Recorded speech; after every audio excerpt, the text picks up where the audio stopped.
the Marvel Movie Minute, a daily podcast in which we dig in deep to analyze the films of the Marvel Cinematic Universe 1 minute at a time. I'm Andy Nelson from thenextreel.com. And I'm Pete Wright, also from The Next Reel. We are looking at Jon Favreau's 2008 film Iron Man. And back with us today, we have the chaplain of the Movies by Minutes community, Father David Mowry. Welcome back. Thanks for having me back. I sincerely hope that I am the least of your problems right now. Look at that. Bringing it around. We are looking at Iron Man Minute 89 on today's show. The minute starts with Raza's veiny paralysis and ends with Pepper asking Tony what he's going to do with the information she brings back. Starting us off in Raza's camp, we are finally, I guess I spoiled the surprise yesterday, but I just couldn't hold out. But it's only minutes. Thank goodness. 15 minutes, 15 minutes, not 15 years, not 15 months. Well, Obadiah Stane, he's not a monster. He's not going to leave someone paralyzed for a long time. This is Obadiah Stane we're talking about. Well, I, for one, am relieved. I not to dig into the Christ in the Cape segment too early, but I do feel like there is some merit to a conversation around cleansing through violence. Oh boy! Did you just crack your knuckles on that one? Yes. So certainly we've got a really grisly scene outside the tent here. I think. This scene in particular, if we want to just get into Christ in the Cape right now, since you brought it up, I think this minute in particular kind of shows the progress of sin. So, if we look at the account of the first sin in the book of Genesis, the tree is in the middle of the garden. The man and woman are forbidden from eating of the tree of the knowledge of good and evil. They are tempted by the serpent. They reach out and they take the fruit and disobey that command of God, and then don't take responsibility for it. They blame each other. They even blame God. The man says, that woman who you put here with me, by the way, she gave me of the fruit of the tree to eat. So we have this, we can see in that story a progress of sin. It starts with pride. They think themselves better than the commandments of God. They think themselves of higher station, worthy of something that they have been denied. And we can see that pride obviously in Stane. He's suffered in the shadow of Tony Stark. And we saw that very cleverly depicted in the award ceremony at the beginning of the movie, where one of the magazine covers has Tony front and center taking charge, and Stane is kind of shrinking in the background. And so we have this hint of a wounded pride in Stane. And then pride turns to envy. When you think yourself better, you start to wonder, why is it that I can't have everything that I deserve because I'm just so much better? Stane has been denied this technological and economic empire in Stark Industries. Obviously, they're doing very well for themselves if they have this much material that they're able to siphon off of the regular shipments, that no one's really noticing this extra stuff going to the terrorists. And so Stane wants to have what Tony has. He wants to have control of the company. He wants to have this little empire unto himself. And so when you're caught in envy, then that leads you to scapegoating, to blaming someone for all of your problems. Well, the reason that we can't have what we want is because of XYZ. So for the man and the woman in the garden, it's God who becomes the scapegoat. God is standing in our way and not getting us what we deserve. Stane makes Tony the scapegoat. He has to go. He has to be the one to die, to be killed, sacrificed in order for the good of Obadiah Stane to come to the fore. And then concupiscence results from that. Now, concupiscence is a technical theological term that refers to the influence of sin. In this case, it refers to a certain attitude, a way of looking at the world. You're looking at it through concupiscent desire, seeing everything as a threat to number one, that everyone's out to get me. It kind of becomes this mild paranoia. And so it is with Stane. Stane feels frustrated later on in the movie when his engineers can't figure out how the suit works. He lashes out at them and has to take matters into his own hands. He is not done grabbing and grasping from Tony yet. He takes even Tony's life in his hands once again in order to take that heart out from him. And the thing that supports this whole progress of sin is violence. The prideful and the envious are able to get away with what they do because they're able to exert their power through violence onto other people. It's like the Miletan dialogue between the people of Miletus and Athens. When the Athenians are attacking Miletus, they say, well, why are you doing this? And the Athenians say, the strong do what they will and the weak suffer what they must. That's the logic of a world dominated by the progress of sin. And it's precisely this kind of pattern we see become so destructive, not only in Stain, but also in Tony. Tony will begin to spiral in this way. Now, in quasi-heroic ways, but his own desire to have what he can't possess will end up not working out so well for the world as a whole. And the Christian answer to the progress of sin is to undo it at the roots, where Jesus comes in to take on that pattern, to take on the violence on himself, to accept the consequences of the scapegoating, of the envy, of the pride of humanity, undoing it through humility, through forgiveness, through generosity, and through a giving away of one's life rather than taking for oneself. And it's that kind of self-sacrificial spirit that animates a lot of heroes. Without a doubt, they're willing to lay their lives on the line. Tony himself will be willing to do that in a later story. But when that isn't present, you have someone like Stain, who he's all about himself and wants everything done according to his specifications. And God help you if you get in his way, because it's a messy end. Well, and that's actually an interesting thing to say and point out. And I mean, I think what you're saying is right, the nature of the envy that he has for everything that Tony has. But I think a lot of that also, as it seems from the beginning of, or not the beginning of the film, but the beginning of the way that he starts behaving after Tony comes back, right? I mean, I think he is envious because he obviously sets up this whole situation for Raza to kidnap Tony. But, he's kind of running the company, right? It's his company. He's obviously doing stuff under the table already, making a lot of money. All he's really doing at this point is just saying, you know what? I'm already doing it, but Tony is still taking all the glory. Yeah. I want that too. And so I think it's almost like he's got some of the power now, but he wants all of the power. Right. And that's what he's really pushing for as he sets Tony up to get killed. Yeah, because you look at his original plan. The original plan is just to kill Tony, get him out of the way. Oh, what a tragedy. Afghanistan, what are you going to do? The rough part of the world. And then he just gets Stark, lock, stock, and barrel in terms of the company. Now, it's not just the company. Now he wants the Iron Man technology. Now he wants the suit as well. And it's interesting because if you think about it, he already had pretty much control over the company and everything that was going on with it because Tony wasn't there. He wasn't responsible. He was a party boy. Right. And if he had not let his envy drive him and just take what he already had gotten, which was control of the company and all of these sorts of sales that he was getting to make tons of money under the table with people like Raza and the 10 Rings, he would have been fine. And Tony would have been none the wiser, and the company would have just been trucking along, and Stain would have been just this notorious bad guy that nobody ever knew existed. Well, if ever there was an example of reaping what you sow, this is it, right? It's really interesting because it totally comes back and bites him because of that envy that he has, and he just has to get Tony out of the way, even though he has no logical reason to do so. Right. I've never really thought about that before. It's like, why did he do that? That was dumb. Villains are stupid. They are. They prove it time and time again. That's I'm being glib, but part of it is falling into that habit of sin, that you fall into this way of looking at the world. Stain sees the world through that lens of pride and envy, and he's so deep into it, and he has no mechanism for self-reflection, no chance to go to his priest and say, hey, I'm having these thoughts lately. Can you help me out with this? He's locked in this world. And so he follows it according to its own twisted logic, which, in classic kind of comic book storytelling, the villain creates the hero to oppose him.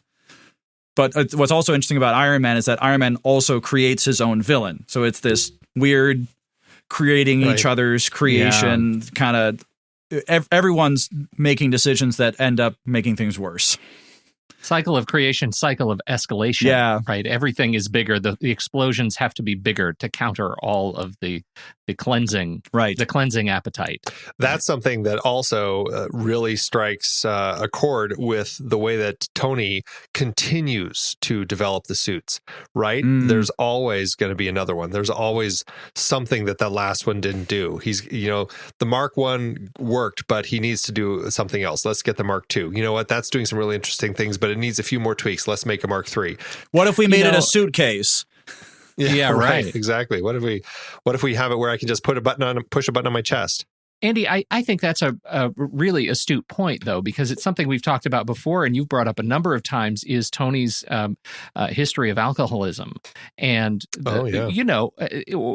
find a smoker or a recovering alcoholic that hasn't taken up Butterfingers as a replacement therapy, right? I mean, there's always a replacement for an addict. And anyone who has struggled with addicts, anybody who has been a child of an addict, like, this is a behavior that's very familiar. And Tony is an addict at his heart. Yeah. He is an addict, and his replacement is technology. Like, building those suits, by the time we get to the mayhem of suits in 3, we understand where his alcohol problem got him. Right? He's right. Like, now he's a suit guy. That's what he does. A suit guy. Yeah. Yeah, I mean, he's full on addicted to suits. Mm-hmm. Yeah. Addicted to the technology and the fear that comes from, that underlies why he builds those suits, why Ultron happens. Right. Because he's terrified and he's an addict, and this is how he exercises his skills.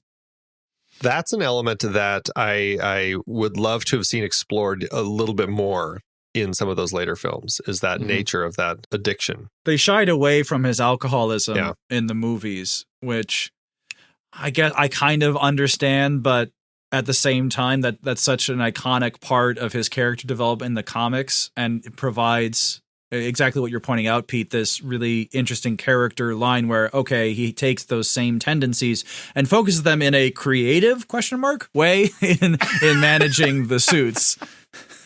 Yeah, that's generous. Very generous question mark. I'm in the generosity business. Yeah. That's what I do. That's what, He's trying. Bless his heart. Bless his heart. This is the final appearance of Raza. But what I think is really interesting about the way that they leave it is he's only paralyzed for 15 minutes. Obadiah says, "Trust me, it's not the worst of your problems," and walks out the door, kills all of his men, and that's where we leave it. It's really interesting that Raza as a character has never been brought back, because they kind of set him up to be somebody that could potentially be brought back. I was so disappointed that they did not bring him back as, whatever this universe's Mandarin was going to be. I thought for sure, he is not dead. He is still alive. He was fingering that ring earlier on in the movie. I thought, I see what you're doing, movie. I'm picking up on the clues. Thank you for thinking that I'm clever and intelligent. Yes, I see what you're doing. And then he doesn't show up. Why? Right. Such a disappointment. Yeah, and it's especially because in the script, we even have Obadiah. He removes the ring, he studies it, and then he exits. So they were continuing that idea of the stuff with the rings and really setting us up. And I would love to have seen that. Wouldn't that have been great to see him come back in Iron Man 3 as the Mandarin? What a surprise that would have been. Or even, not even as the Mandarin, but as the power behind the Mandarin, as the guy who was actually pulling the strings. For that whole plot, because that would have been a really just nice full circle moment, which is what we want in stories. I want things to come together and to end as they began, and that makes us feel really psychologically satisfied as human beings. Yeah. So we get a dumb scientist that who cares? It's a forehead slapping miss, and my headcanon has filled it in that at some point right around Mandarin 3, someone, maybe it was Kevin Feige, had the forehead slapping moment of, oh man, we should have brought Ferran Tahir back. That was so dumb. And at least they realized it. And they're driving down the road and they're feeling terrible, and they pull over and they have a good cry. And then we can all move on together. We can exorcise that demon. And we all agree this would have been the better movie. Oh, did someone say exercise? I've got my stole. I'm ready. Yeah, that's right. In nomine Patri, Filii, Spiritui Sancti. With the departure of Raza, I did want to just confirm this is not actually Raza Longknife, who is a character in the comics. Raza Longknife is a member of the Starjammers. The Starjammers are a group of renegade space pirates in the tradition of the old English buccaneers. And they all met in the slave pits of the Shi'ar Empire during the reign of Diken the Mad, when atrocities of the empire were many. So what's interesting is... And considering all along I've thought that they were that Raza. Andy, I'm so glad you've cleared that up. Right. Interesting. Hold on, I have some fan fiction I have to go write. Right. Raza was in the X-Men line of stories, which it's interesting that they just pulled the name only basically over, but it is a good name. I like it. But interestingly, Raza in the film gets burned on the side of his face from Iron Man's actions. The character Raza Longknife is actually part cybernetic, I would imagine, and it's actually the left side of his face that actually is a big cybernetic implant, basically in the same place where Raza's injury is. So it's interesting that they kept that theme through it, I guess, to tie it all together. Now, I know I said I'm in the generosity business, but I think it's kind of generous to say that they had that in mind when they were designing the character for the movie. I think that's a bit of a stretch. Generosity business. I think you've made me take that back. Turns out we're out of generosity. Fresh out. Sorry. Yeah, no, fresh out. No more. Nothing to see here. Oh boy, I loved that description of Raza Longknife, Andy. That is some grade A comic book material. It's so good. It really is. It very much is. I posed a question yesterday. What is the range of the sonic taser that Obadiah uses? Because it works really well on Raza. But interestingly, I don't think it's... I don't know. I struggle trying to figure out exactly what happened outside. We come outside. We see that Stain's men... They work really silently, and they have somehow managed to round up all of Raza's men. They're all on their knees with their hands kind of up on the backs of their head. So I don't think that they got paralyzed because of the position that they're in, but it was an awfully silent scuffle. So I'm a little perplexed by this. Because I count about 20 terrorists, and we can see 9 military contractors in this scene. So, I mean, 2-1 against that's not great as military tactics go. So I like the idea though that perhaps the sonic paralysis doohickey did have some effect. Maybe you need to be that close to the target for it to affect someone for 15 minutes to do the full body paralysis. Even if you're far away, I imagine that sound is not going to be pleasant. You're going to be disoriented or dizzy, perhaps. It was just enough for these guys to be taken off guard and then rounded up by Stain's men. I wish there were some sort of way we could confirm that. Like, I'm going back and forth looking for the blue glow in the ears of all of the soldiers, because wouldn't they have to have the little fancy earwigs? You would think, just like Stain did. But Stains are already turned off by the time he walks out of the tent, so we have no way to confirm that. He's taking them out. It emphasizes the ruthlessness of the people working for Stain, that Stain is not a man to be trifled with, because the people he has working for him are ruthless and efficient and do not miss a single trick. Yeah, whatever it was that they did, it was very stealthy and silent, and somehow they managed to take everybody down. Maybe it's darts. Who knows? I have no idea, but... Darts. Old school. Right. What I will say that I find shocking, considering how technologically advanced and smart these guys seem to be, they actually are all circled around the group of terrorists that are all on the ground. Yet when Obadiah walks out, we see all the flashing lights. I'm like, no. Are they shooting toward each other? What are these guys I didn't even think about that. That's so funny. Oh my gosh. Oh, because I was thinking of because I was thinking of the classic villain joke. So Stain walks away. Okay, let's finish up here. Rat-a-tat-a-tat-a-tat. I imagine Stain turning around. What? No, I didn't mean shoot them. We have to fit. We got a bunch of stuff. Why are you shooting them? Well, I thought you said that we should finish up, but I meant to shoot them. Good. All right, fine. All right, it's done now. It's done. It's fine. Right. Let's just move on. But next time when I say finish them, I mean do their final paperwork. Get them to validate our parking. Right. That's what we needed them to do. Oh, but no, instead they just they shoot toward each other as they kill all the terrorists. Maybe that's what Stain meant by cleaning up everything, right? He was actually going to have them kill all the terrorists and each other. Like maybe that was part of his plan. He's only got one guy left, and that's the one who's driving him now. Is the one who's driving his car. Exactly. It's like the bank heist at the beginning of The Dark Knight. All the robbers bumping each other off. This is it. Yes. Well, that's pretty diabolical. I'll give Stain that. Man, I'm glad we figured that out. Oh, phew. Yes. Now we know. Now we know. I end up finding myself being a little forgiving of this lighting effect that the crew uses to kind of create the illusion of everybody getting shot. It never quite feels like it's lining up with the position where the guys were that we just saw standing there. When it comes time to seeing it, it's like it just looks like lights that were coming from, back where Jeff Bridges just walked past. But again, it's one of those things I forgive. It's a small thing. Movie magic. Just flashlights. Sloppy movie magic. This is like the B-level movie magic that you watch at a kind of a local dive bar. Right. But you've had enough drinks, you're like, yeah, it's okay. I saw the card go up his sleeve, but it's all right. How much did we spend on the suit animation? Right. How much? Okay. All right. We're just going to get some strobe lights from Party Central, and that's going to have to be good enough. All right. Let's wrap this up, please.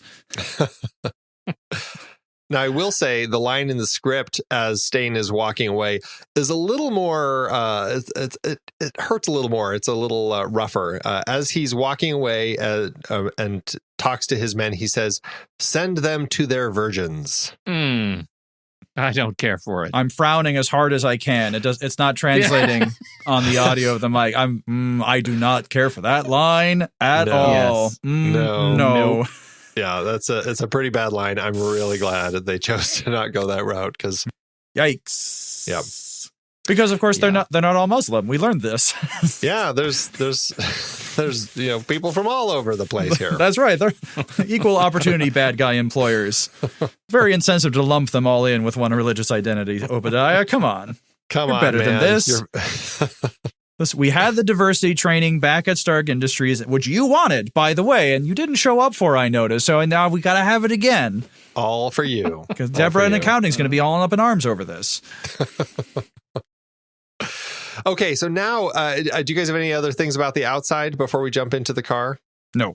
Because I want to jump into the car. I've got something to say here. All right. Let's drive. You actually have something in the car besides the now bad guy lighting on his eyes.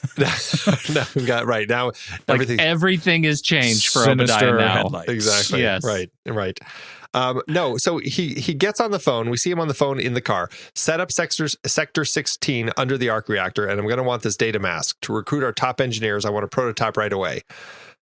Okay, this is telling me that there is a whole level of Stain people employed in Stark Industries because they're setting up this whole thing to build,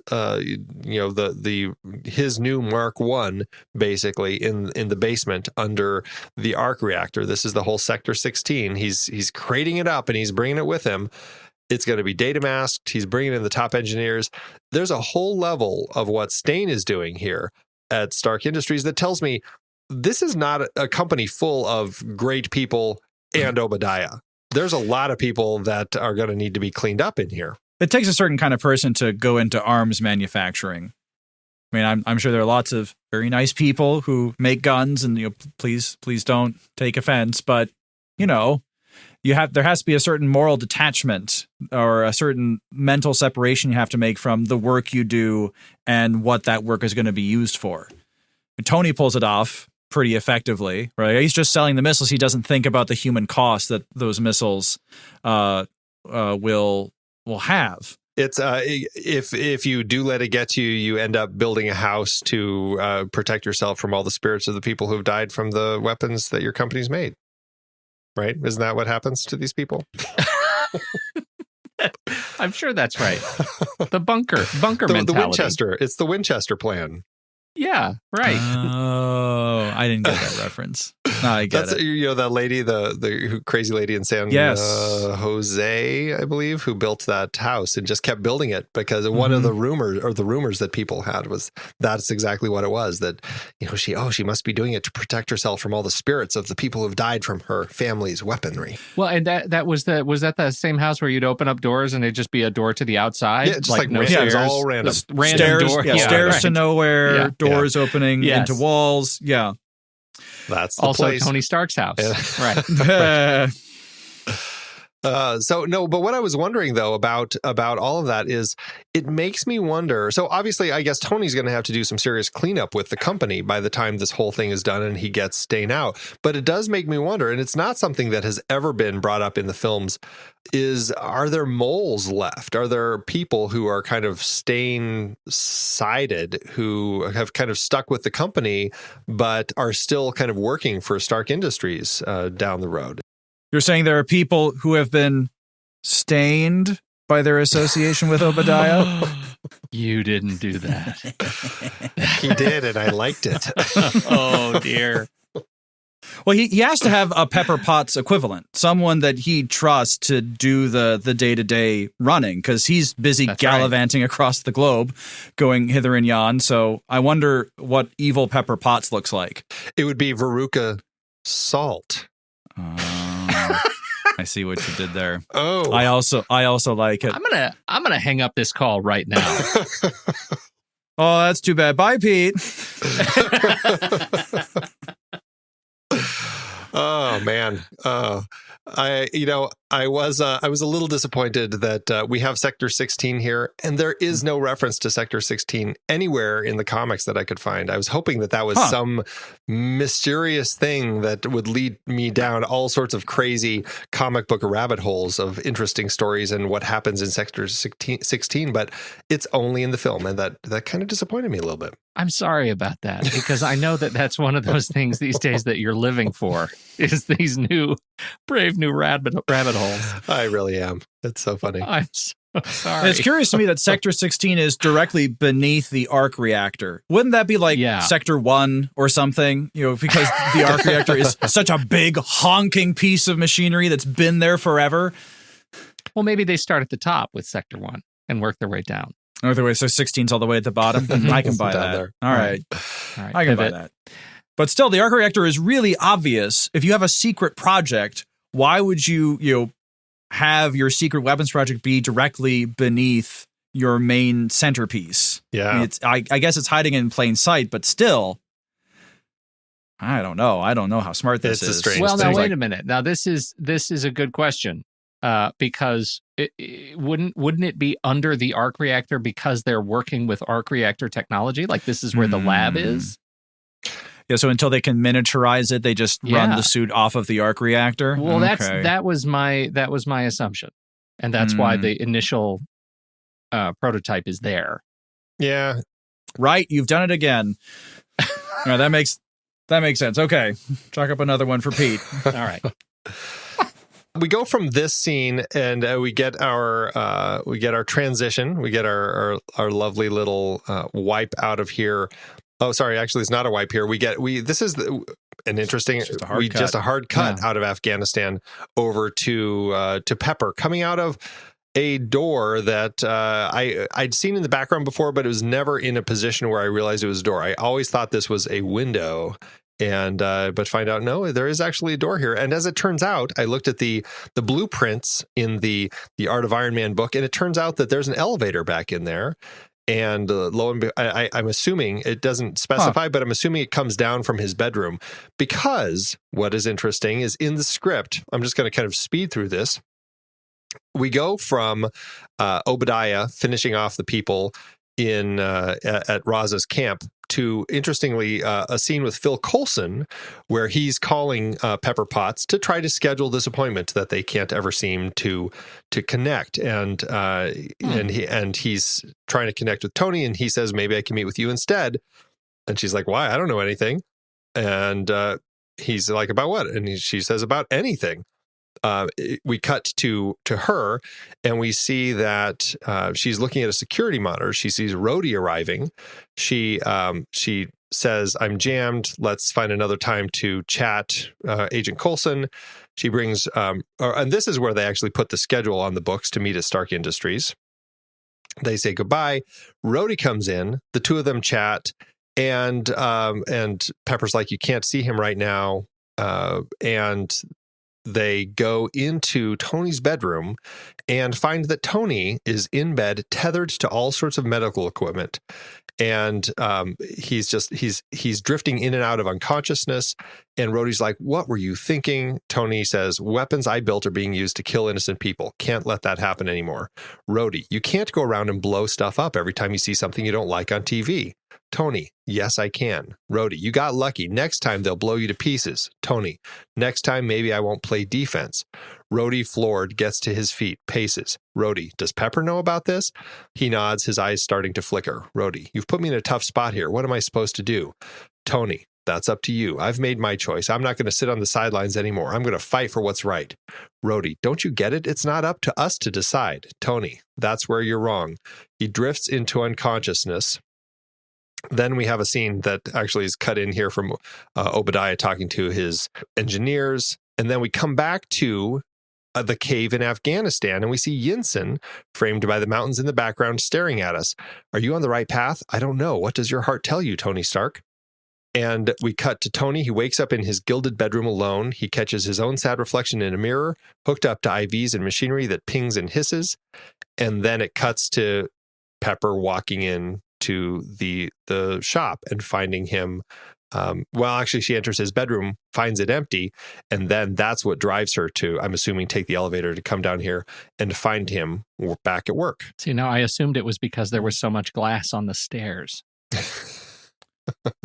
Because he blew those out. As to why she takes the elevator instead of the stairs. Yeah, she takes the elevator now. Wow, that is a lot of fat that so deserves much to be cut. It's a lot. Yeah, it's a lot of interesting stuff. I don't know if I needed to see Tony in bed healing. I guess it makes sense as far as the time frame that we were talking about a few days ago, as far as, Obadiah's zipping back and forth, Tony's zipping back and forth. But yeah, I mean, we're an hour and a half into this film, and by this point, you really just kind of want to be speeding things along, Right, we're on the very cusp of Act 3 here, and we need to keep the developing action going. We don't have time for a dream sequence. Plus, that doesn't seem to fit with Iron Man in particular, at least not at the beginning. This kind of, now wait a minute, but we do have him bothered by visions later. I wonder if that's where this came from, where he has this vision of and dream of Yinsen. And that hooks in with his later visions and worries and anxieties with the Chitauri invasion. Yeah, it's an interesting element that they incorporate here. And it's certainly, I can see why they probably wanted to have Rhodey in here, because we haven't seen him for, 5-10 minutes. We want to kind of remind people that he's part of the story too, because we're not going to see him for a little bit again. But, I don't know. I think it works fine to not have any of that and just to kind of keep us moving. Well, I think there's an open, maybe there was an open question at one point, and it goes back to how well we're demonstrating this guy is a human, that when he's in the suit, he is still, like, there was a point when, where he was in the suit and he could be injured, right? He was hurt. And they've sort of stripped the movie of all of that. So there's a much cleaner sort of delineation between in the suit, protected from everything, impervious to everything. And when he's out of the suit, he's a man. And so that's one of the things that I think is cleaned up by not having a sequence where he's getting any sort of medical care. that we don't want to lean in too heavily on the fact that, he's just a man. Well, and that's interesting because, I think they keep true to that, but I do like that at least here we do get, as we cut in on some close-ups of him, he's got like kind of an ovular scar of some sort, like a scab on his neck. Like on his neck. There's something else on his cheek. There's kind of a gash on his forehead. It feels like, I think what there's... Oh, no, that's just a charming lock of hair, I think. I don't think so, unless it's like stuck on his head. But I was kind of scrubbing for a while trying to figure it out, but I think it's grease. I mean, it could be grease. Yeah. He's working with all of his... He's getting up to his armpits and all the guts of the robot there. But regardless, it's like they keep emphasizing, when he's in the suit, like you said, he's not going to get hurt, except these little things, right? Yeah, right. Yeah. Little scrapes and scratches. Mm-hmm. Yeah. Interesting. Yeah. I find the setup of Tony's lab here fascinating. He's out of the suit, but he's still surrounded by technology. He's still protecting himself and shielding himself. And I find it significant in the setup of this shot. Pepper does not come into the inner sanctum here. She's on the outside of Tony's technological world. And he gives her something from inside this barrier, but he's not letting her into this world yet. And she's not comfortable entering into it yet either, as is evident by the question she asks. What are you going to do with this information? Well, and it's very interesting how the technology that's surrounding him has like grown so exponentially. Like we have seen him working in technology since early on in the film. It's been very much a part of his life, but this is the first time where it's just like everywhere. It's like a man obsessed as he's just kind of enveloped himself in this, as you said, his shield. I mean, it really is. And I think it's almost becoming horrifying. And certainly just we don't quite see it here in this minute, but he does seem to be like he's getting a very narrow focus right now. Well, it's one of those nice little metaphors for his mind, right? He's confused, he's scattered, he's making very big motions, and the his lab gets sort of messier and messier the more he's in this mode. Yeah. Yeah. And I love how the actual suit itself is hanging by chains now, right? I mean, it's this like next entropic step as he tries to get control of whatever it is he's trying to control. That the suit, which normally is hidden behind these beautiful plates and pulled apart by these arms, robotic arms, right? I mean, chains. There's nothing sort of more rudimentary, the antithesis of the robot than just these big metal chains. That makes me think of an engine block that's pulled out of the car and hung in the garage so that the mechanics can get at it more easily.